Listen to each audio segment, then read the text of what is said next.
லக்ஷ்மண் சீதையில காதல் எப்போ வந்தது? அது அறியாத வயசுல தெரியாம வந்தது ஒரு விஷயம். அறியா வயதுல லக்ஷ்மணனா?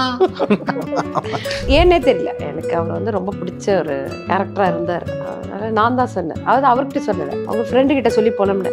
நான் இவர்கிட்ட லவ் சொல்லலாம்னு நினைச்சா அவர் லவ் சொல்லி அதுக்கு தூது போன்னு என்ன சொல்றாரு, நான் அவரை லவ் பண்ணிட்டு இருக்கேன் அப்படின்னு சொன்னதை அவர் போய் சொல்லி, அப்புறம் அவருக்கும் என்ன பிடிச்சி ஒரு மனிதரா எனக்கு அவர் கிடைச்சது வந்து மிகப்பெரிய பலம்.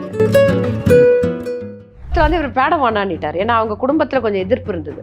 பாடுற பொண்ணு எல்லாம் நம்ம குடும்பத்துக்கு செட் ஆகாது, வேண்டாம். அப்ப இவர் கொஞ்சம் யோசிச்சுட்டு வேணாம், பாட வேணாம், நீ வீட்லயே இரு அப்படின்னுட்டாரு. சரி ஓகேன்னு நான் ஒரு 3 மாத காலம் நான் வீட்டில் தான் இருந்தேன். ஒரு நாள் ரகுராஜ் சக்கரவர்த்தின்னு சொல்லிட்டு எங்களை வீட்டுக்கு கூப்பிட்டாரு. வீட்டுக்கு கூப்பிட்டு சாப்பாடெல்லாம் போட்டு, அப்போ ஒரு லக்ஷ்மண் வந்து பிடிச்சி பயங்கரமா சத்தம் போட்டார். உன்னால பாட முடியுமா? நீ நினைச்சாலும் உன்னால பாட முடியுமா? பாடுறதுன்றது வந்து ஒரு பெரிய வரம். பாடுறதுன்றது குரல் வளம் நல்லா இருந்தா தான் பாட முடியும். அவங்க திறமையை வந்து நீ வேஸ்ட் பண்ற, நீ கல்யாணம் பண்ணினாலும் அவங்க பாடக்கூடாதா அப்படின்னு சத்தம் போட்டதுக்கு அப்புறம் என்னை பாட வச்சாரு.